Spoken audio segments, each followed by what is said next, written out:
Welcome, Pancake lovers and Child Witness Center supporters alike.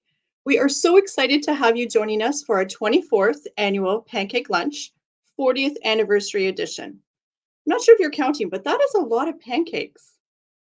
I'd like to start us off today with a land acknowledgement. As we gather, we are reminded that the Child Witness Center and many of you are situated on land that is the traditional home of the Haudenosaunee, Anishinaabe, and Neutral people. We recognize and deeply appreciate their historic connection to this land. We also recognize the contributions of Indigenous peoples have made in shaping and strengthening this community. We're grateful for the opportunity to meet here and reaffirm our collective commitment to make the promise and the challenge of truth and reconciliation in our community. I also want to take a moment to recognize the conflict in Ukraine and the impact it is having on the Ukrainian community around the world. We know war has an undeniable detrimental effect on children and youth who must endure it. Our thoughts and our prayers are with the Ukraine people today as well. Our coming together this afternoon could simply not have been done without our very generous supporters. A huge pancake-sized thanks to our 40th sponsors, Neil and Siptimitek. Both companies recognize the need to support vulnerable children and youth in our community. Thank you for helping us make this year's Pancake Lunch possible. We simply could not have done it without you.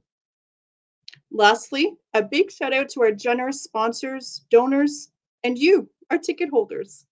Your help means the world to us and the young victims and witnesses we support. We hope you'll find today's event not only informative and interesting, but hopefully a lot of fun too. So before I get pulled off for talking too much, it's time to introduce our very important guest to the stage, and likely the reason you showed up today. A big welcome to Chief Larkin from the Waterloo Regional Police Services and Chief Cobey from the Guelph Police Service. Welcome to you both, and thank you so much for being here today. Thanks so much, Kim, and congratulations on 40 amazing years. And before we start, a huge shout out to you for your leadership and your amazing team for making such an incredible difference in the lives of children and their families. So thanks for having us, and great to be here with my good friend, Chief Cobey. Wonderful. And thanks, Kim, as well. You can hear me? I'm just doing the sound check before we start. Okay. No, it's truly a pleasure for us, our service, to be part of the discussion today. And as I've told you offline in the past, anytime I get to share a stage with Chief Larkin, it's a privilege for me. So thanks so much. Absolutely. Wonderful. All right. So we're going to jump into some questions here. And then after my questions, I'm going to turn it over to everybody else. And they're going to do some grilling of you as well. So Chief Cobey and Chief Larkin, can you speak to your personal passion for children and youth to feel safe, valued, and heard in our community? How does our work at the Child Witness Center align with this? Well, thanks, Kim. I mean, obviously, yeah, I think, when we jump into policing, there's a calling, there's a sense of duty, there's a sense of giving back. And, I think back to my, one of the reasons that I got into policing was really some influential people in my lives, whether it was teachers and in particular police officers. I think back to elementary school, the police officer coming to our school, and me simply being somewhat amazed at, at first all the equipment, but then getting to know the person. And once you get into policing, you recognize that some of our life, some of our privilege, not everybody gets to actually experience. And so when you're going for calls of service as a young police officer, and you're seeing, the quality of life and or the impacts of social disparity, and then, of course, the heinous impacts that the Child Witness Center deals with, sexual exploitation, sexual assault. I mean, it does drive us for change. But and so that, I think, from now, if I fast forward to a leadership perspective, the work that we're doing, our service with Guelph and your agency, is around actually ensuring that no young person has to go through these traumatic experiences. But I've just been amazed over the last 30 years to, participate with the Child Witness Center and see your staff are amazing. And they also support the police officer through this process. Often it's much more traumatic. We're trying to pull things together, and your team is saying, we're going to get through this. We're going to support the family. And I think that continues to drive us. Like when you look at, just over 16,000 young people that you've served in the last 40 plus years is simply amazing. So well done. Thank you. Chief Cobey. Sure, yeah. I think that when it comes to making sure our children feel safe and valued, I really don't think there's anything more important than any greater priority that we have as either individuals, leaders, or organizations. If we look at our census, it's probably going to tell us that about 20% of our population are our youth, but they're 100% of our future. And so the proactive investments and supports that we do to support our children, there really is nothing more important. And so that it is really what we are about as community members and police officers as well. Agreed. I agree with both of you. That's fantastic. All right, Chief Larkin, can you explain to our attendees how our partnership works? So when there's a child or youth victim or witness, how do we collaborate during the investigation process or even after charges have been laid? Well, and of course, as you know, locally, we have a unique experience with the Child Youth Advocacy Center where, thanks to the vision, Kim, of you and your team working with the police service, we're actually all embedded together. So our youth protection unit actually works every single day with your team. So what happens when when a call for service comes in or there's an allegation of a child exploitation, child sexual assault, our specialized team in our special victims unit, our youth protection unit, will get the call for service. We'll triage it. We'll do some pre-enquête and some pre-investigative work. And then, one of the things we do is in partnership with yourself and our colleagues and friends at Family and Children's Services, we actually do a joint investigation where we work collectively to ensure that we take a trauma-informed investigative perspective. And so there's been a lot of work done within our service around ensuring that all of our investigators are trauma-based and trauma investigative trained.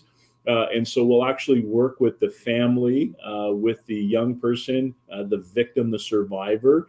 And along that journey, one of the things that allows us as a police service to reassure the family and the victim survivor, the young person, that this journey is it's not a lonely one, because these advocates and these child advocates and these amazing leaders from Child Witness Center will be with you along the whole journey. And so often what happens is your team actually then becomes the primary contact if the family has any questions about the judicial process, about the court process, or they're looking to connect with the officer, or there's follow-up required. Your team actually navigates a lot of that work for us.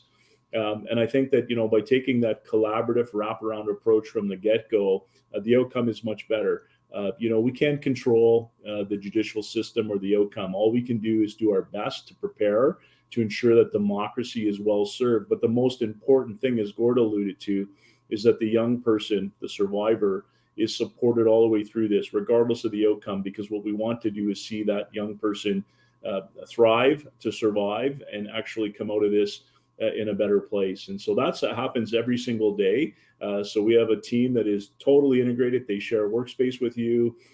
They share every single day. We share, obviously, information seamlessly through all memorandums of agreement, and it works phenomenally. But a shout out to any governor or any member of provincial parliament that is listening. One of the challenges is funding, is that, we require sustainable, ongoing funding to actually expand and grow this work. Because once we launch the Child Youth Advocacy Center, Kim, as you know, the old saying, when you build it, they come. We've actually done a better job in supporting those in need, and we require long-term sustainable funding. Yeah, absolutely. I couldn't echo that more strongly, to be honest. The demand, I would say, has certainly grown over the last years. COVID has added a whole new layer for us, and we want to be there to support every child and youth that walks through that door. We don't want to turn away anybody. We want to be along that journey with them, so that they can, as Chief Cobey said, they're our future, and we want to make sure that through that process that they're engaged, they're informed, they're cared for, supported. So at the end of it, that they're stronger and have a brighter future at the end of this. Thank you, Chief Larkin. All right, Chief Cobey. So the police carries, I would say, a bit of an authoritative weight in our community. But ultimately, we know your role is helping people and making our community safer and a healthier place overall. How does that play into your mission and your daily work? Well, I think Kim, that is the core of what we do every day. I think the irony is, whether it be an authoritative or enforcement role that police sometimes have, it's ultimately our job is to help build strong, safe, resilient communities. And the best way to do that is proactively work with our community to put in place relationships, discussions, conversations, learning opportunities so that we can build and grow together. I think that most importantly, like if we think of our children, often if adults take the time to listen and engage with children, we can learn more from our youth than the other way around, I think. And I think it's so important to remember that like our members, in addition to the enforcement things that they sometimes do with respect to investigations, we literally help our communities navigate life's most difficult moments. And part of that is helping through you guys and the work that you do, is helping those who are involved in the justice system understand proactively what that is, to help proactively alleviate the worry, the anxiety, and all those things like that. So as far as building safe communities, that is what we're for. Absolutely. That's the end goal. That's the end goal together. Absolutely. All right. This next question is for both of you again. So it's recognized that there's an immediate and really downstream impact to our work at the Child Witness Center, which can reduce the likelihood of problems, including addictions, violence, crime later in life. How does that affect your view or the support for our services? Well, I think that that's the critical piece that, we've been trying to, over the last number of years, to actually convince decision makers at various levels of government about the importance of the work of the Child Witness Center. What worries me is if we didn't have the Child Witness Center, if we didn't have the Child Youth Advocacy Center, if we didn't have strong children advocates seeing young people through the court system, where would we be? We recognize that these are some of the supports that are significantly required. And so, what worries me moving forward in a time of economic challenges, in a time of financial restraint, is that if we don't actually unveil the gem of the Child Witness Center, the Child Youth Advocacy Center to everybody, and particularly we've done a lot of work in Wellington County, because it's a visible spot in the region of Waterloo. There's the original house, the original Child Witness Center house, and then of course there's a Youth Advocacy Center that is housed in Horizon on the main level.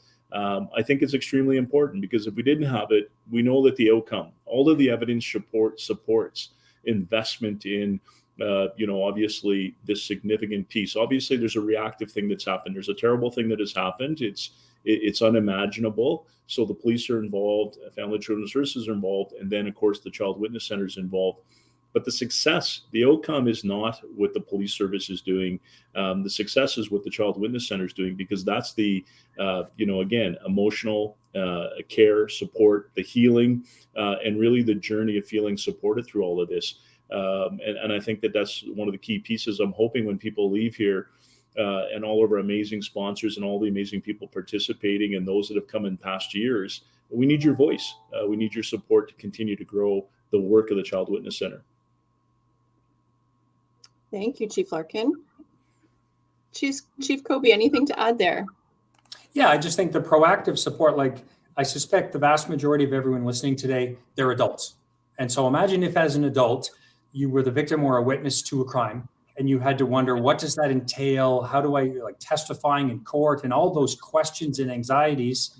So then as adults, we know that would cause us concern. So now put yourself in the position of an 11, 12, 13, 14-year-old kid, and all those sleepless nights and all that worry and the confusion around what does this all mean? And so to alleviate those through the referrals that we do with you guys, think of all those sleepless nights or those worries and anxieties that could be avoided just by proactively helping those in advance as they go down the path to having to participate in the system, so to speak.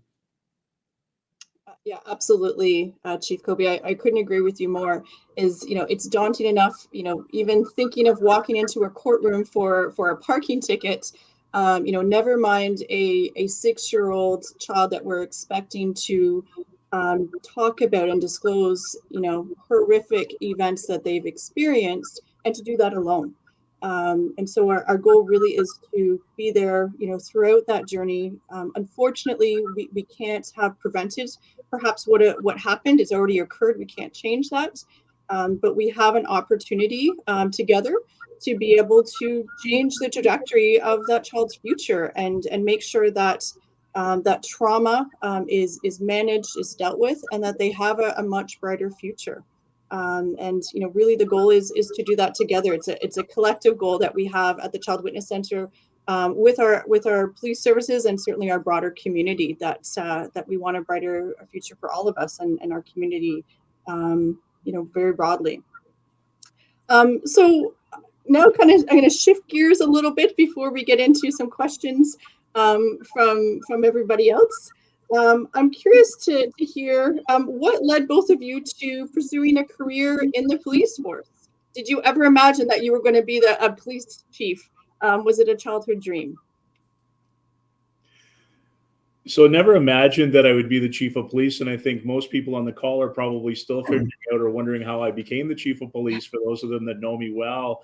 And it's great to see all the comments and questions from our community. But again, Kim, for me as a young person, and I think that Gord alluded to this as well, the importance of actually, mentorship in young people's lives, the importance of investing in young people. And of course, I was very fortunate. I had an extremely loving family, a caring mother and father, just phenomenal human beings. My mother is just an absolute darling, sweetheart. Just had her birthday last month. It's sort of kicking 83, and it's just a wonderful woman. Even today, sent me an email wishing me a bright day, and she's just a really positive individual. But outside of that, it was teachers. And a number of influential police officers that were a part of my life, whether through recreation and leisure and of course in school. And there's a number of key pieces. And so for me, it was either teaching or policing, and I landed in policing. But I never envisioned, obviously, I'd be the chief. But again, I'll speak to that importance of mentorship, working for mid leaders and senior leaders that invested in me and believed in me. And I'm hoping that all of us recognize, there's a couple of we're coming out of some really challenging times. The last 2 years, we're celebrating almost a 2-year anniversary of COVID-19 and the global pandemic. And I think, if we're all honest with ourselves, it's impacted all of us, and it's impacted all of our wellness, the way that we live our lives, the way that we actually go about doing, even socializing. I miss the, right now we'd be standing up playing, heads and tails, raising money for Child Witness Center, and we'd be having small talk and sort of connecting with people. And so I think that, I think coming out of this, I think there's an opportunity. I think as when I became the chief, I think one of our roles is about community leadership and uniting people. And so, no, I never envisioned being the chief, but policing was an interest from a very young age. Long story short there, becoming the chief was just a number of amazing people that actually invested and believed in me, including the community. And I'm very grateful for that. It's such a privilege to serve. Wonderful. Chief Cobey, what was your childhood dream there? I was a child, I don't know, probably a similar trajectory to Bryan and most other police officers. I had some mentors and some coaches who were police officers growing up. And like I started university, I was 18 years old. Within a couple of weeks, I applied to be a police officer. And a couple of weeks after finishing my degree, I was hired. So it was just, I've never really imagined, I've spent my entire adult life doing this. I've never really imagined doing anything else. And I think the longer you're in this career, the more you really appreciate the privilege that it is to serve our communities, and also how truly interconnected our communities are, and our members. Like, our members they may be police officers at work, but they're coaches, volunteers, parents, neighbors. They are truly members of our community. And and they're the members of the community whose full-time job it happens to be police officers. But today's actually the 3 years today since I arrived in this role. And it's a fantastic community. We have unbelievably great members in our service, and I can't imagine doing anything else.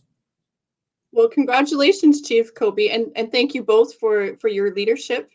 And it truly is a privilege to work together and collaborate with you with the Child Witness Center. I am going to turn it over. I'm going to take a look and see if we have any questions from our audience. If anybody wants to get down and deep with any of us, would love to hear. I'm just going to take a look. So, and I'm on two screens, so I'm flipping back and forth. So lots of comments going in there.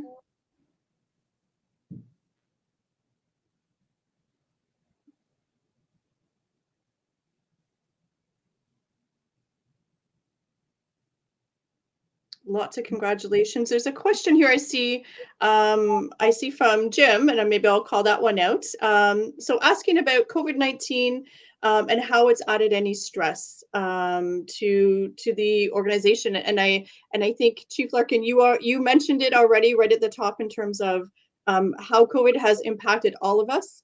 So it's impacted, I think, each of us personally, certainly our team members, but also, in the work that we do. We've stayed open throughout the pandemic and continue to do so, knowing that our work is very much needed, and we need to be there for our children and youth. That type of work doesn't stop, and so we haven't stopped throughout. Has it changed? For sure. There's some day-to-day stuff that's changed for us. Some of the screening, some of the masking. But ultimately, the work that we do has continued. We've found, I would say, new ways of working that we didn't in the past. So there's, perhaps there's some silver lining there for COVID, where we've been able to start and likely will continue to do some remote testimony with children, being able to provide out of our Kitchener office remote testimony in a center that's a little bit less daunting than a courtroom, to be honest. That is more home-like. Has been a real positive experience for children, youth, and families alike. So that is something that has been a positive for us that I think we'll be looking at continuing in ways that make sense for our children and youth. We have certainly seen an increase over the last few years of the demand in our services and the need for our services. And no doubt that's likely come from those stressors that have happened at home. As people have not been in school, or children have not been in school. Perhaps people and families have been laid off or having struggles in that department. And so we've certainly seen an increase in our numbers.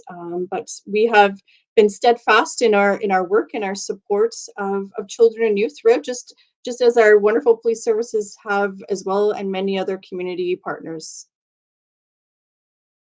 So I'm going to jump to another question here, and this one from John. So what are the barriers you regularly encounter when serving children and youth? So maybe I'll put that out to the chiefs and see if you have any perspectives on that. Go ahead, Gord.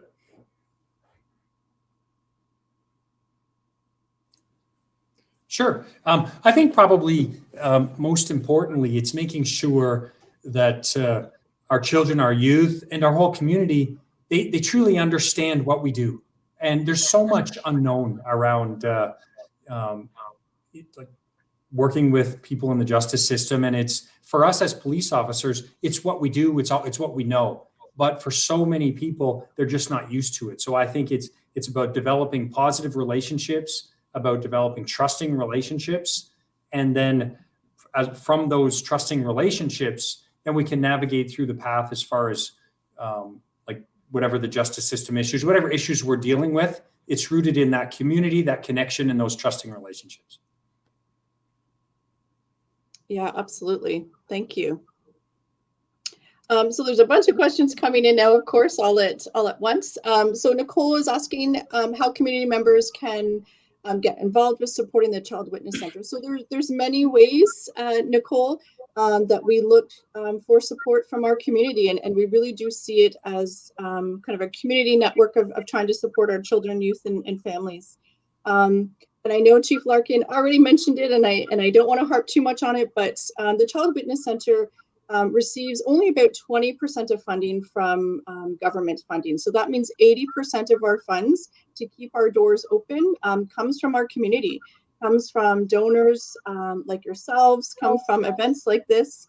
And it is critical. We certainly would not be able to have our doors open if we relied only on ministry or government funding. We absolutely need the support of our community. By donating to us and supporting events like this, it means ultimately that you are supporting children and youth in the community. You are helping to keep those doors open. You are helping us to provide the services that are very much in need as we, help our young victims and witnesses journey through the justice system and the criminal courts. So we don't want them to be left alone, and we desperately need your support. I think over the last couple of years, our need for volunteers has been a little bit lower just by the nature of the work that we do. We're very hands-on, but I do expect as things start to open up that we will be looking for more volunteers to help us do the work that we do. We have a wonderful board, volunteer board of directors, and so that's also a way that you can engage in the organization from a governance perspective. If that's an interest or skill that you have, would love to certainly hear from you. So certainly lots of ways to engage and support. Share our message, talk to a neighbor. If you know that there's a child in need of this type of service, we want you to share what we do so that we can make those connections. So lots of ways. Happy to connect after as well if you have some ideas or want to discuss a little bit further as well. So I'm going to look, I think Selena has a question here. Have you ever considered opening more roles within your organization as the world is forever changing? It absolutely is. Roles such as peer workers, people who have lived a life, experienced the justice system, built relationships with the Waterloo Regional Police. Absolutely. One of the things that you may have seen if you've been following us a little bit on social media is that we are trying to get stories from those who have lived experience and who we've helped and worked with over the years. And certainly that's an area, that we're definitely interested in hearing. Having that lived experience is different and valued, and we want to include that in helping to shape the work that we do. It's important to hear from those who have walked that path versus someone who is the helper. So at this point, we don't have any concrete plans, but it is certainly something that we continue to engage with. Once you've been part of the Child Witness Center family, there's always a connection with us. And we've certainly seen children who have grown into adults and who have come back and volunteered with us, who have sat on our board, who have participated in many ways. So we'd love to engage with those who have been helped by our services to help inform future services and continue to be involved with us. It typically is a very impactful time of their life, and so it's not unusual for us to hear from them later in life, and we love that and certainly want to encourage that as well. All right. I don't know if there's any kind of final question. We have about a minute before we move on. I see there's a question about how to donate. Thank you, Alice, for putting that link in there. That's fantastic. Please go to our website. We're on Canada Helps. There's lots of ways to give to the organization. So thank you so much for that. All right. So probably in closing here, want to thank both Chief Cobey and Chief Larkin for your insights, for your discussion. I really feel truly very fortunate to have you at the helm of our police services, and it's incredible to be partnering with both of you as we work together to make our communities better for young victims and witnesses. Please enjoy the rest of Pancake Lunch by joining our networking session. I'm going to be there. I would love to meet some of you. I believe both of the chiefs are also going to be hanging around for a little bit longer. Please visit our expo. It's going to include some of our live booths. We're going to have one hosted by Chef D, who's kind of our local chef in town. And if you haven't watched the video yet with Chef D and Chief Larkin, you really do need to. It's a lot of fun. Our staff teams are going to have live booths and 2 of our wonderful sponsors. So thank you again for attending. Your continued support is truly invaluable towards our work with local young victims. Thank you so much. Okay, Chief Larkin, Chief Cobey, who's on for a pancake eating contest? Yeah, absolutely. And just for the record, I know Chef D's watching. He did an amazing job, but in the end, I know that your team selected mine as the most tasty, fluffy, and best pancakes. But again, on a serious note, Kim, on behalf of all the members of the WRPS, and specifically our Investigative Services Division that works with your incredible team every day, we owe you a debt of gratitude. The work that you do and your team does is just short of, it's amazing. It's traumatic, it's challenging, it's heart-wrenching, and they do it with tremendous care and professionalism and empathy. And we are extremely proud to be a small partner and a small voice in your organization. And of course, I'm old enough to remember when it was the 4 C's. We've come a long way as a community. And I just encourage everybody that's online to continue to do their best to tell a friend about the Child Witness Center, and let's continue to advocate for continued sustainability and appropriate funding. So Kim, thanks for your amazing leadership, and Chief Cobey, it's always great to be with you. Thanks for your leadership next door. Thanks so much, Bryan. And Kim, I can't really add much to Bryan's comments other than to just say it truly is a privilege for our service to be part of the wonderful relationship that we have. And thank you so much to your team and your volunteers and your board for the unbelievable work that they do to support everybody in both our communities. It's truly appreciated. Wonderful. Thank you, everybody. Have a great rest of Pancake Lunch.